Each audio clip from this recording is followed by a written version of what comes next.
Hello students, এই ভিডিওতে আমি জেনপাস ইউজি 2021 এর ফিজিক্সের উত্তরগুলি নিয়ে আলোচনা করব। এর আগে আমি এই পরীক্ষার ফিজিক্সের অ্যান্সার কি আপলোড করেছি। তোমরা যারা যারা এই পরীক্ষায় বসেছো তোমরা অ্যান্সার কিগুলি মিলিয়ে নিতে পারো। আগামী বছর অর্থাৎ 2022 সালে তোমরা যারা জেনপাস ইউজিতে বসতে চলেছো তোমরা তোমাদের প্রস্তুতির জন্য অবশ্যই বিগত বছরের প্রশ্নগুলিও সমাধান করবে। এর আগে আমি 2016, 17, 18 এবং 2019 সালের ফিজিক্সের প্রশ্নগুলি আলোচনা করেছি। তোমরা প্লেলিস্ট থেকেও দেখে নিতে পারো। যাই হোক, তো দেখো তাহলে এখানে প্রথম প্রশ্নটি কি বলেছে। M1 ও M2 ভরের দুটি উপগ্রহ যথাক্রমে R1 ও R2 ব্যাসার্ধের কক্ষপথে পৃথিবীকে প্রদক্ষিণ করছে। তাদের বেগ V1 ও V2 হলে নিচের সম্পর্কটিগুলির মধ্যে কোনটি সঠিক। তো দেখো তাহলে দুটি উপগ্রহ যাদের ভর M1 এবং M1 এবং M2 কোনটি বড় ছোট দেওয়া রয়েছে।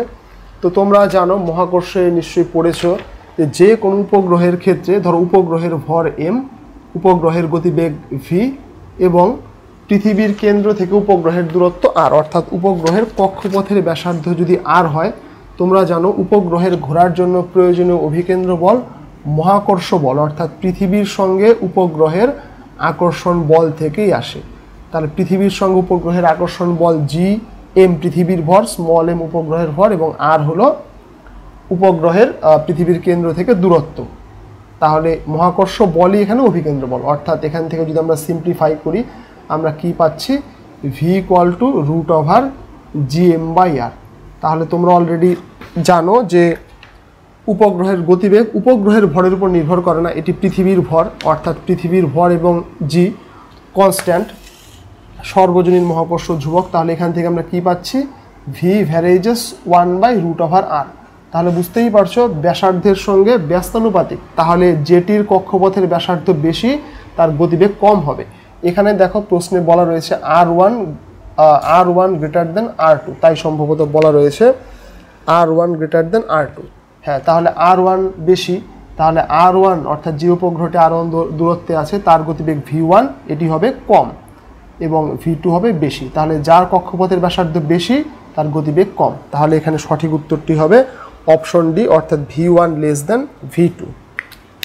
এরপর 2 নম্বর প্রশ্ন কি বলেছে, খুব সোজা প্রশ্ন এটি। যদি আলফা, বিটা ও গামা কোনো কঠিন পদার্থের দৈর্ঘ্য, ক্ষেত্র এবং আয়তন প্রসারণ গুণাঙ্ক হয় তাহলে এদের মধ্যে সম্পর্কটি কোনটি। তোমরা ক্লাস 10 এটি করেছো, ক্লাস 11-এও করেছো।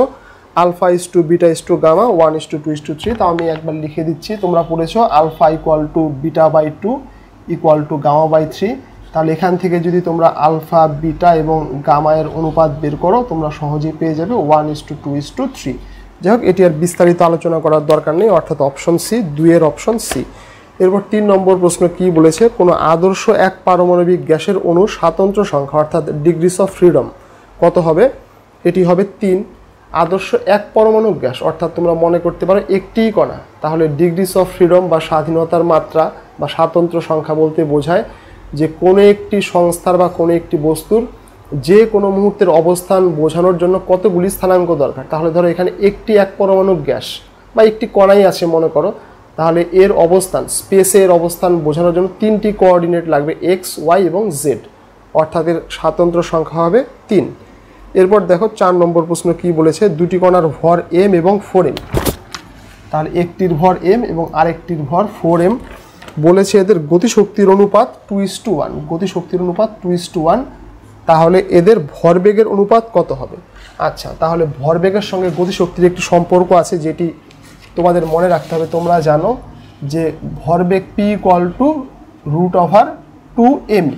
তোমরা ভরবেগ P/mv এবং গতিশক্তি E যদি হয় 12mv², এখান থেকে ভাগ করলেই এই সম্পর্কটি জানতে পারবে।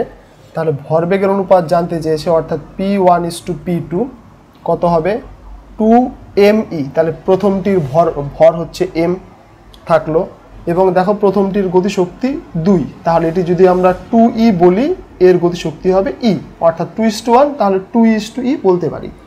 তাহলে 2e √ থাকলো। দ্বিতীয়টির কত হবে 2, দেখো এর ভর কত 4m এবং এর গতিশক্তি কত, এর গতিশক্তি e।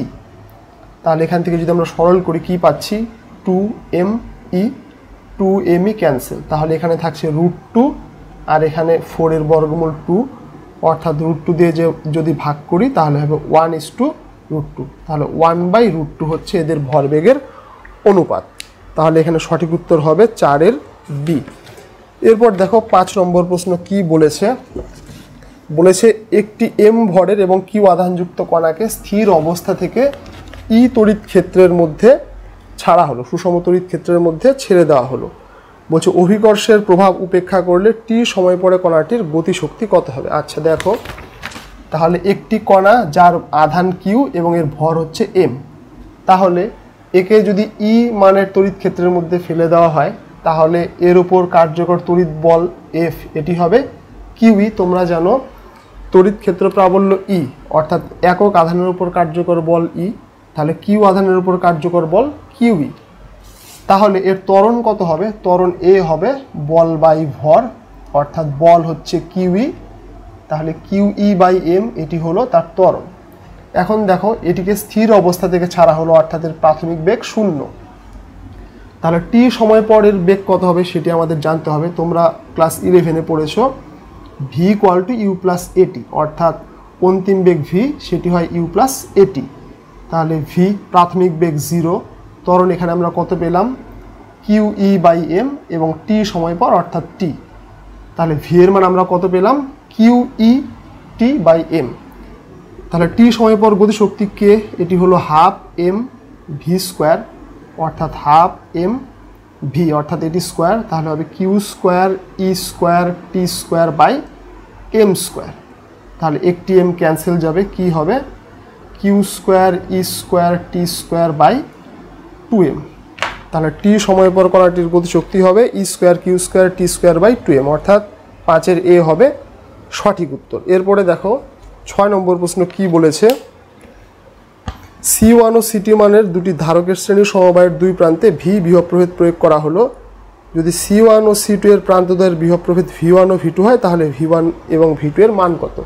তো দেখো এখানে দুটি ধারককে শ্রেণী সমবায়ে যোগ করা হলো, এর ধারকত্ব C1 এর ধারকত্ব C2, এর বিভব V1 এর বিভব V2। তাহলে তোমরা জানো শ্রেণী সমবায়ে যুক্ত করা হলে প্রতিটি ধারকের আধান একই হয়, অর্থাৎ এই ধারকের আধান কিউ হলে এর আধানও কিউ হবে। এখন আমরা জানি কিউ ইকুয়াল টু সিভি হয়, অর্থাৎ প্রথম ধারকের আধান কিউ এটি হবে C1 V1 এবং দ্বিতীয় ধারকের আধানও কিউ এটি হবে C2 V2। C2 V2 হলো এর আধান এবং উভয়ের আধানই সমান, তাহলে এখান থেকে দেখো C1 বাই C2 হবে V2 বাই V1, অর্থাৎ ধারকত্বের অনুপাত এদের বিভবের ব্যস্তানুপাতিক হবে। তাহলে V1 বাই V2 চেয়েছে, যাই হোক, তাহলে V1 বাই V2 কত হবে, V1 বাই V2 হবে C2 বাই C1, তাহলে V1 বাই V2 হলো C2 বাই C1, অর্থাৎ এখানে 6 বি হলো সঠিক উত্তর। এরপর দেখো 7 নম্বর প্রশ্ন কি বলেছে, একই ভরের দুটি গোলক এ এবং বি নেওয়া হলো, তাদের একই পরিমাণে যথাক্রমে ধনাত্মক এবং ঋণাত্মক আধানে আহিত করা হলো, তাহলে কি হবে। দেখো ভরের পরিবর্তনের জানতে চেয়েছে, তাহলে আমরা ধনাত্মক আধান এবং ঋণাত্মক আধান দেওয়ার অর্থ হলো আমরা কোনো বস্তুকে যখন ঋণাত্মক আধান দিই অর্থাৎ তার মধ্যে বাড়তি কিছু ইলেকট্রন দিয়ে দিই, এবং ধনাত্মক আধান দেওয়ার অর্থ হলো তার কাছ থেকে ইলেকট্রন বের করে নেওয়া। তাহলে এ বস্তুকে ধনাত্মক আধান দেওয়া হলো, এর মানে এ বস্তু থেকে ইলেকট্রন নিয়ে নেওয়া হলো। তাহলে এ বস্তু থেকে যদি ইলেকট্রন বেরিয়ে যায় তাহলে ইলেকট্রনের কারণে বস্তুটির ভর কিছুটা কমে যাবে, এবং বি বস্তুকে ইলেকট্রন দেওয়া হলো অর্থাৎ ঋণাত্মক আধান দেওয়া হলো, তাহলে বি বস্তুর ভর বেড়ে যাবে। তাহলে এখানে অপশন সি হলো সঠিক উত্তর, অর্থাৎ এ এর ভর বি এর ভরের থেকে কম হবে। তোমরা বিষয়টি একটু বুঝে দেখো। এরপর 8 নম্বর প্রশ্ন কি বলেছে, আর রোধ বিশিষ্ট একটি সুষম চোঙাকৃতি তারকে এর দৈর্ঘ্য বরাবর সমানভাবে চাপ দেওয়া হলো, যাতে এর ফলে আকৃতি বা ঘনত্বের কোনো পরিবর্তন ছাড়াই তারটির ব্যাসার্ধ প্রাথমিক ব্যাসার্ধের n গুণ হলো, সেক্ষেত্রে অন্তিম রোধ কত হবে। তো দেখো আমরা রোধের ফর্মুলা জানি, R equal to rho L by A, A হলো প্রস্থচ্ছেদের ক্ষেত্রফল, তাহলে একে আমরা লিখতে পারি পাই আর স্কোয়ার। তাহলে দেখো এই হলো তারটি প্রথম অবস্থায় ছিল, এরপর মনে করো একে চাপ দেওয়া হলো, তাহলে চাপ দেওয়া হলে এর দৈর্ঘ্য সংকুচিত হবে কিন্তু প্রস্থচ্ছেদ বেশি হয়ে যাবে, অর্থাৎ তারটি আগে সরু ছিল, চাপ দিয়ে ছোট করলে এটি মোটা হয়ে যাবে। তাহলে এখানে এর ব্যাসার্ধ হলো আর, এবার এখানে চাপ দিয়ে ছোট করা হলো, তাহলে এর ব্যাসার্ধ বলেছে n গুণ হলো, অর্থাৎ nr হলো। কিন্তু দেখো তোমরা ক্লাস 10 এবং 11-এও করেছো, চাপ দিয়ে সংকুচিত করা বা টেনে লম্বা করা উভয় ক্ষেত্রে এর আয়তনের কোনো পরিবর্তন হয় না। তাহলে এখানে তারটির দৈর্ঘ্য যদি L1 হয়, আচ্ছা L ধরছি, আর এখানে L ড্যাশ, তাহলে এখানে তারটির আয়তন কত? পাই r স্কোয়ার l। বুঝতেই পারছো চৌ আকৃতি বলা আছে, আমাদের এরকমই ধরে নিতে হবে। এবং এক্ষেত্রে আয়তন কত হবে? পাই। এখন ব্যাসার্ধ হচ্ছে nr, তাহলে nr তার হোল স্কোয়ার। এখন দৈর্ঘ্য হচ্ছে l ড্যাশ। তাহলে দেখো কি কি হচ্ছে এখানে, পাই r স্কোয়ার ক্যান্সেল যাবে এখান থেকে। তাহলে কি হচ্ছে l equal to l dash equal to কী হবে? l dash equal to l dash, অর্থাৎ নতুন তারের দৈর্ঘ্য আমাদের জানতে হবে। l dash equal to l by n square. তোমরা ভেবে দেখো l বাই n স্কোয়ার হলো। তাহলে মনে করো এটি তারটির আগের দৈর্ঘ্য, এখনকার দৈর্ঘ্য কত? r ড্যাশ ইকুয়াল টু, রোধাঙ্কের কোনো পরিবর্তন হবে না, l dash by pi r ড্যাশের স্কোয়ার। তাহলে r equal to r dash equal to rho. দেখো l ড্যাশ মানে কত হচ্ছে? l by n square pi. r dash মানে কত? অর্থাৎ এখনকার ব্যাসার্ধ r ড্যাশ যদি হয় সেটি হচ্ছে nr। তাহলে এখানে বসিয়ে দিচ্ছি nr তার হোল স্কোয়ার। তাহলে r ড্যাশ থাকলো রো, দেখো এই l থাকলো, নিচে পাই এবং r স্কোয়ার থাকলো। খেয়াল করে দেখো এই n স্কোয়ার নিচে চলে আসবে এবং এখানে n স্কোয়ার, অর্থাৎ নিচে হবে n টু দি পাওয়ার 4। তাহলে r ড্যাশ, এখন দেখো এই যে pi L rho L by pi r square, এটি হলো প্রথমের রোধ, তাহলে প্রথমের রোধ r, আর নিচে থাকলো n টু দি পাওয়ার 4। অর্থাৎ তারটির রোধ এখন পরিবর্তিত হয়ে হবে r by n to the power 4, অর্থাৎ এখানে সঠিক উত্তর হবে অপশন ডি, 8-এর D, r by n to the power 4। এরপর দেখো 9 নম্বর প্রশ্ন কি বলেছে, রো রোধাঙ্ক বিশিষ্ট পদার্থের একটি পরিবাহীর দুই প্রান্তের বিভব প্রভেদ যদি স্থির থাকে তবে তড়িৎ প্রবাহের ফলে উদ্ভূত তাপ শক্তির পরিমাণ কোনটি সমানুপাতিক হবে? আচ্ছা দেখো এখানে বিভব প্রভেদ স্থির বলেছে, তাহলে তোমরা জানো উৎপন্ন তাপ H equal to I square RT। আমরা যদি জুলে লিখি তাহলে তাপের যান্ত্রিক তুল্যাঙ্ক উল্লেখ করতে হবে না। তাহলে দেখো বিভব প্রভেদ স্থির, অর্থাৎ আমরা প্রবাহের রেসপেক্টে আনতে পারবো না, আমাদের বিভব প্রভেদের রেসপেক্টে আনতে হবে। তাহলে I equal to V by R, তোমরা জানো তার হোল স্কোয়ার থাকলো আর গুণন টি। বিভব প্রভেদ স্থির বলেছে, তাই বিভব প্রভেদের সাপেক্ষেই সমীকরণটিকে প্রকাশ করতে হবে। তাহলে এটিকে সরল করলে কী হবে? ভি স্কোয়ার টি বাই আর। অর্থাৎ বিভব প্রভেদ যেহেতু স্থির এবং নির্দিষ্ট সময় যদি আমরা ধরি, অর্থাৎ সময় এবং বিভব প্রভেদ পাল্টাচ্ছে না, তাহলে দেখাই যাচ্ছে উৎপন্ন তাপ রোধের ব্যস্তানুপাতিক। এখন দেখো রোধ R equal to rho L by এ।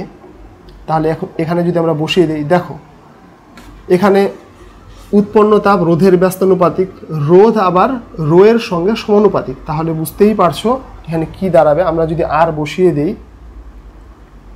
এখানে যদি আমরা বসিয়ে দিই 1 বাই আর, আর মানে কি? রো এল বাই এ। এখন দেখো নির্দিষ্ট পরিবাহী, অর্থাৎ এলও ধ্রুবক এও ধ্রুবক, তাহলে কি রোধাঙ্কের সঙ্গে তোমরা বুঝতেই পারছো ব্যস্তানুপাতিক, অর্থাৎ এখানে কোনটি হবে সঠিক উত্তর? অপশন সি, 9-এর সি হলো সঠিক উত্তর। এরপর দেখো 10 নম্বর প্রশ্ন কি বলেছে, এম চৌম্বক ভ্রামক বিশিষ্ট একটি চুম্বক দ্বিমেরুর অক্ষ বরাবর কেন্দ্র থেকে ডি দূরত্বে চৌম্বক ক্ষেত্রের প্রাবল্যের মান কত হবে? এটি খুব সোজা প্রশ্ন, থিওরির প্রশ্ন, এটি করার কোনো প্রয়োজন নেই। অপশন বি হবে μ0/4π 2m/d³। খুব সোজা প্রশ্ন, তোমরা নিজেরা দেখে নেবে বই দেখে। তো এরপর 11 নম্বর প্রশ্ন কি বলেছে, একটি ধাতব তারের প্রস্থচ্ছেদের মধ্য দিয়ে 16 সেকেন্ডে 3 × 10⁻20 সংখ্যক ইলেকট্রন প্রবাহিত হলে প্রবাহ মাত্রার মান কত হবে?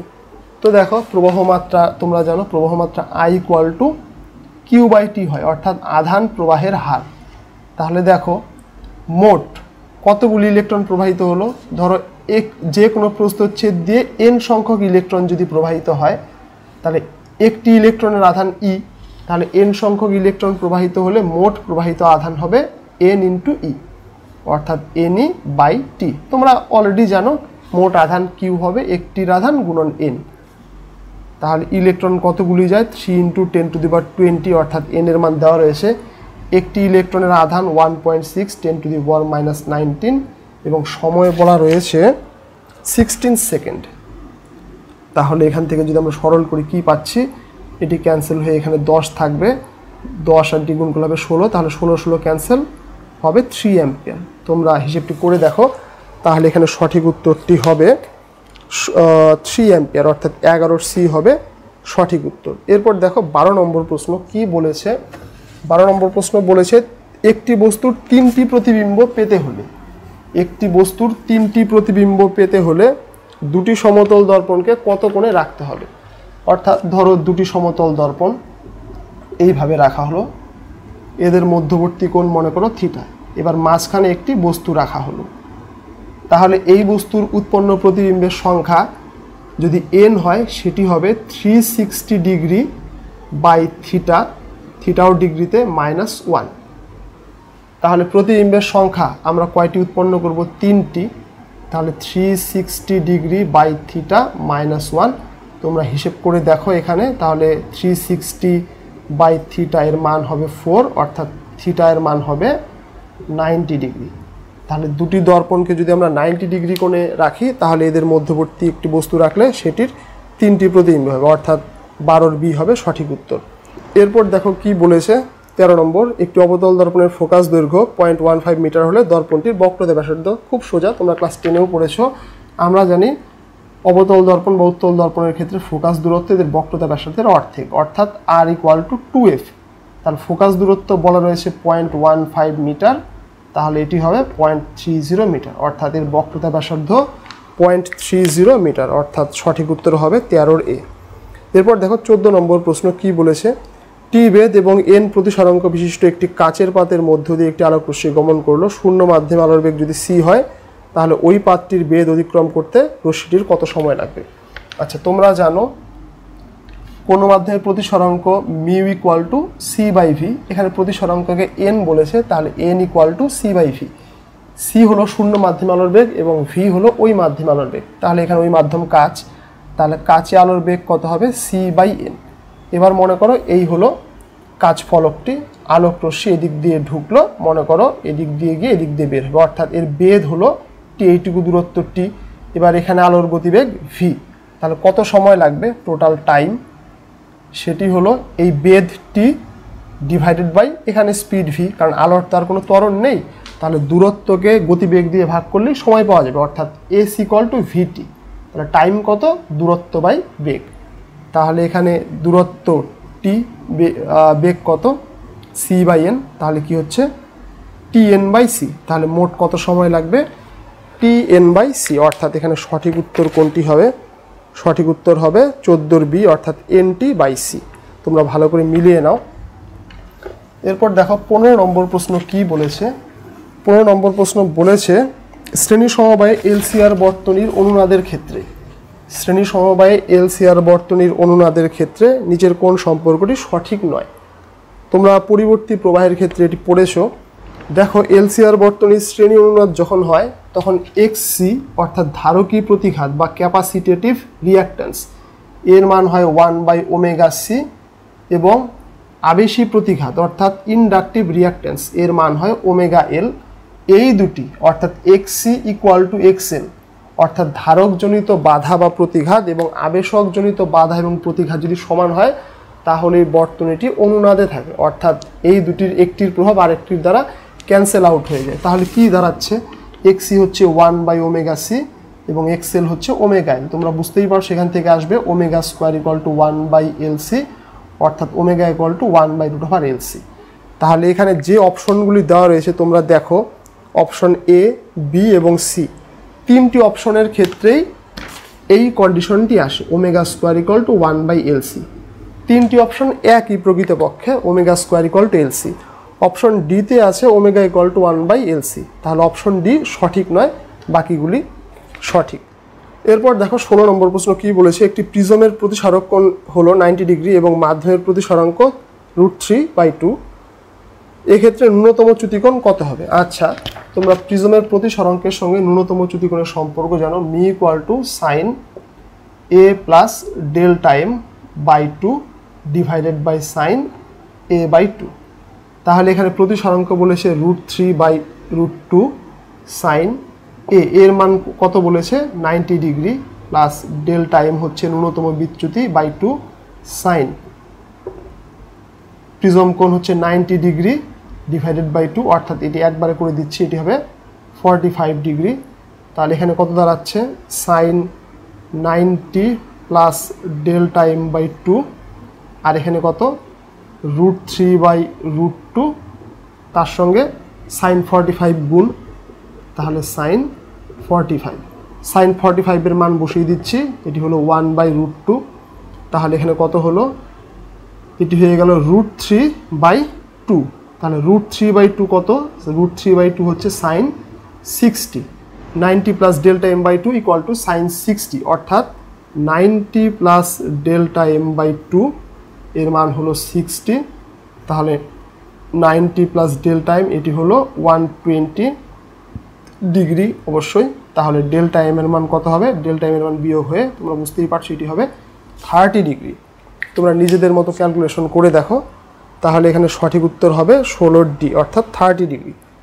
এরপর দেখো 17 নম্বর প্রশ্ন কি বলেছে। 17 নম্বর প্রশ্ন বলেছে +2D এবং -1D ক্ষমতার দুটি লেন্সকে সংযোগে রাখা হলো, তাহলে আচরণ কোনটির মতো হবে, অর্থাৎ তুল্য লেন্স এখানে জানতে চেয়েছে। তাহলে তোমরা জানো দুটি লেন্সকে একসঙ্গে যুক্ত করলে এদের ক্ষমতা হয় P1 প্লাস P2। তাহলে একটির ক্ষমতা 2D এবং আরেকটির ক্ষমতা -1D, তাহলে মিলে কত হচ্ছে +1D। এবার তোমরা জানো ফোকাস দৈর্ঘ্যকে মিটার প্রকাশ করলে সেটি হয় P = 1/f। তাহলে P এর মান বলেছে +1, 1/f, তাহলে f এর মান কত হচ্ছে +1, অর্থাৎ লেন্সটি হচ্ছে উত্তল লেন্স বা কনভেক্স। তাহলে কি হবে, 1 মিটার ফোকাস দৈর্ঘ্যের একটি উত্তল লেন্সের মতো আচরণ করবে। তাহলে সঠিক উত্তর হলো অপশন সি।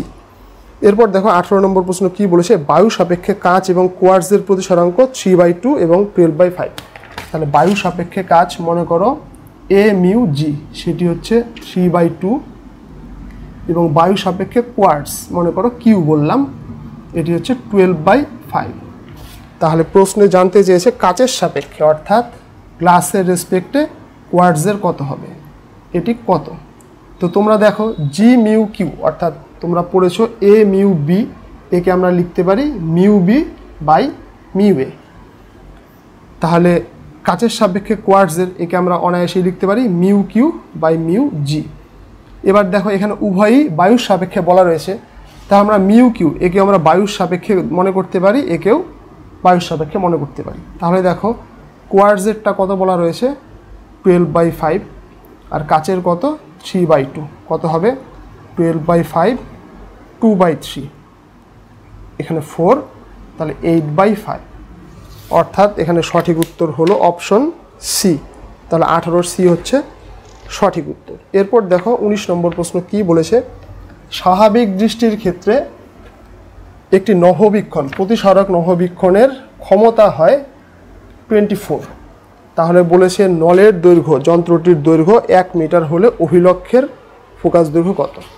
দেখো প্রতিসারক নহবীক্ষণের ক্ষেত্রে, প্রতিসারক নহবীক্ষণের স্বাভাবিক দৃষ্টির ক্ষেত্রে বা নর্মাল অ্যাডজাস্টমেন্টের ক্ষেত্রে এর অ্যাঙ্গুলার ম্যাগনিফিকেশন বা কৌণিক বিবর্ধন হয় অবজেক্টিভের ফোকাল লেংথ, অর্থাৎ অভিলক্ষের ফোকাস দূরত্ব বা অভিনেত্রের ফোকাস দূরত্ব। এর মান কত বলা রয়েছে, এর মান বলা রয়েছে 24, এবং নলের দৈর্ঘ্য বা যন্ত্রটির দৈর্ঘ্য হয় এই দুটির ফোকাস দূরত্বের যোগফল। তোমরা এগুলি পড়ে থাকলে ফর্মুলাগুলি তোমাদের মনে রাখতে হবে। এগুলি কিভাবে এলো এখানে তো ডিসকাস করা সম্ভব নয়। তাহলে দেখো আমাদের জানতে চেয়েছে যন্ত্রটির দৈর্ঘ্য দেওয়া আছে, তাহলে অভিলক্ষের ফোকাস দূরত্ব অর্থাৎ FO জানতে চেয়েছে। তাহলে এখান থেকে আমরা FE-র মান বের করে নিচ্ছি। FE কত হবে, FE হবে FO/24। তাহলে দেখো L এর মান অর্থাৎ যন্ত্রটির দৈর্ঘ্য বলা রয়েছে 1 মিটার, 1, FO থাকলো, FE-কে আমরা চেঞ্জ করে দিচ্ছি, FE হচ্ছে FO/24। তাহলে 1 দিয়ে কত হচ্ছে যোগ করলে হবে 24, অর্থাৎ 25 FO/24। তাহলে FOর মান হবে 24/25। আমরা যদি উপর নিচে 4 দিয়ে গুণ করি তাহলে এটি হচ্ছে 96/100, অর্থাৎ FO হবে 0.96 মিটার। তাহলে অবজেক্টিভ অবজেক্টিভ বা অভিলক্ষের ফোকাস দূরত্ব হবে 0.96 মিটার। 19-এর বি হলো সঠিক উত্তর। এরপর দেখো 20 নম্বর প্রশ্ন কি বলেছে, 11.01 বাইনারি সংখ্যাটির তুল্য দশমিক সংখ্যা অর্থাৎ এর ডেসিমাল ইকুইভ্যালেন্ট কি হবে সেটি জানতে চেয়েছে।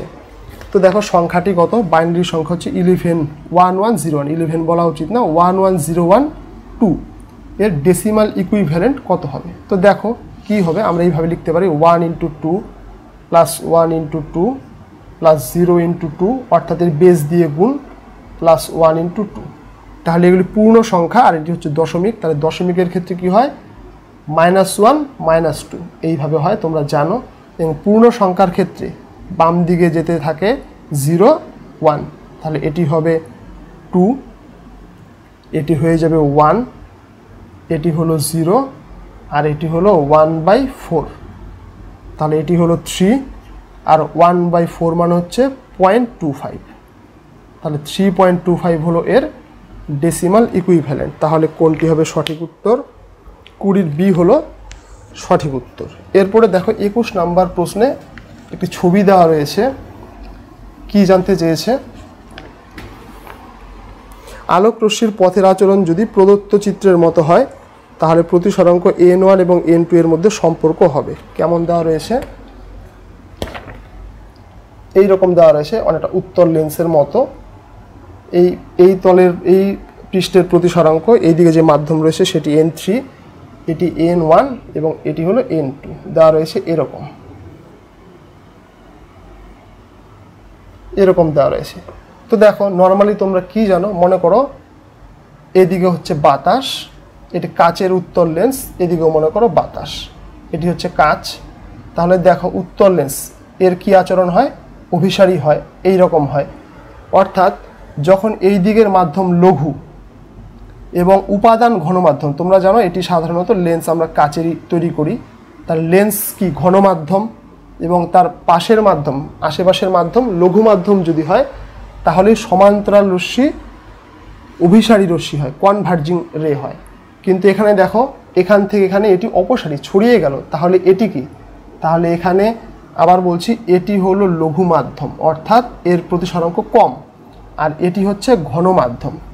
কিন্তু এখানে উল্টো ঘটনা ঘটেছে, তাহলে n2 হলো ঘন মাধ্যম অর্থাৎ n2 এর প্রতিসরাঙ্ক বেশি এবং n1 হচ্ছে লঘু মাধ্যম অর্থাৎ n1 এর প্রতিসরাঙ্ক কম, তাহলে n2 বড় n1 ছোট। সঠিক উত্তর কোনটি হবে, অপশন বি, 21-এর বি হলো সঠিক উত্তর, n2 গ্রেটার দেন n1। খুব সহজভাবে এর সঙ্গে তোমরা কম্পেয়ার করে দেখো যে কাচের লেন্স বাতাসে থাকলে এরকম হয়, তাহলে এখানে যা হলো এখানে তার অপোজিট ঘটনা, এখানে এটি লঘু মাধ্যম এটি ঘন, তাহলে এখানে কি এটি ঘন এটি লঘু অর্থাৎ এটি হলো সঠিক উত্তর।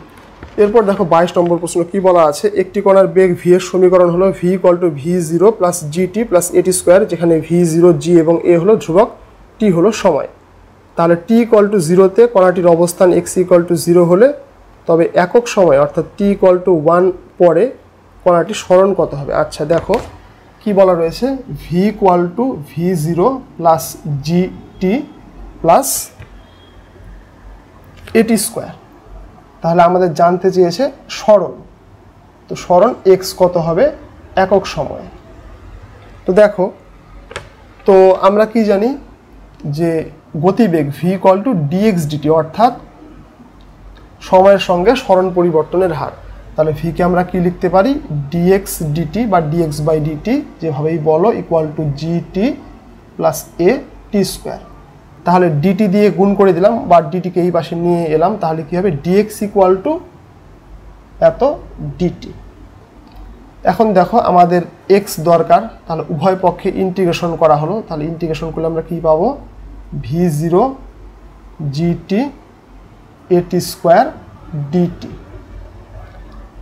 তো এবার তাহলে যদি আমরা সমাকলন করি এটি হবে x, এটি কত হবে তোমরা জানো v0 কনস্ট্যান্ট, তাহলে এর ইন্টিগ্রেশন করলে হবে v0t, g কনস্ট্যান্ট তাহলে এটি হবে g t²/2, a কনস্ট্যান্ট তাহলে এটি হবে t³/3 এবং একটি সমাকলন ধ্রুবক ইন্টিগ্রেশন কনস্ট্যান্ট c চলে আসবে, এটি হলো সরণ। এখন দেখো বলেছে t = 0 তে কণাটি x = 0 তে অবস্থিত হয়, তাহলে এখানে দেখো t এর মান যদি 0 হয়, t এর মান যদি আমরা 0 বসাই t0 x0, তাহলে t যদি 0 হয় x যদি 0 হয় তোমরা বসিয়ে দেখো টিও 0 এক্সও 0, তাহলে এটি 0 এটি 0 এটি 0 এটিও 0, অর্থাৎ সি এর মানও 0 হবে, অর্থাৎ সমগ্রণ ধ্রুবকের মান 0 হচ্ছে। তাহলে এটি হলো সরণের এক্সপ্রেশন। এখন বলেছে t = 1 সেকেন্ডে সরণ কত হবে, তাহলে t = 1 সেকেন্ড আমরা বসিয়ে দিচ্ছি। তাহলে তোমরা দেখো t এর মান 1 হলে এটি হবে v0, এটি হবে g/2 এবং এটি হবে a/3, কারণ t 1 হয়ে যাচ্ছে। অর্থাৎ এখানে t = 1 সেকেন্ডে সরণ কত হবে, অপশন বি হলো সঠিক উত্তর। তোমরা একবার দেখে নাও। এবার 23 নম্বর প্রশ্ন কি বলেছে, 60 কেজি ওজনের এক ব্যক্তি লিফটের ভেতরে একটি স্প্রিং তোলার উপর দাঁড়িয়ে আছে। লিফটটি যদি অবাধে নিচে পড়তে থাকে তাহলে স্প্রিং তোলার পাঠ কত হবে। তোমরা জানো লিফটে দাঁড়িয়ে থাকা বা লিফট যদি নামতে থাকে তাহলে সেখানে থাকা কোনো ব্যক্তি বা কোনো বস্তুর প্রতিক্রিয়া হলো mg - ma।